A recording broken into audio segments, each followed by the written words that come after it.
Monday nomination Sonia nibble గట్టిగా fight జరిగింది.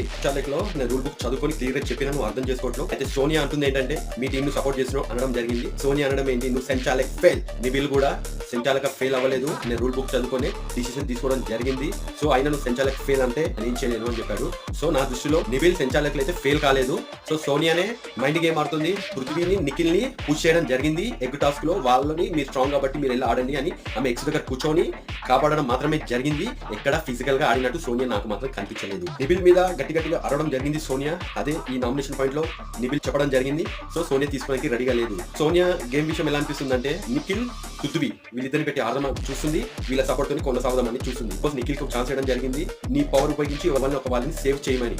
సోనియా కూడా అనుకుంది నన్నే సేవ్ చేశారని. So Nikhil Sonia game mind నుంచి బయటకు వచ్చి తన థింక్ తో తన సొంతంగా ఆడుతున్నాడు. నిఖిల్ ఇప్పుడే బయటకు వస్తున్నాడు సోనియా మైండ్ గేమ్ నుంచి. ఈ టాస్క్ లో నిబిల్ సంచాలక ఫెయిల్ అయ్యాడో లేదో కామెంట్ చేయండి.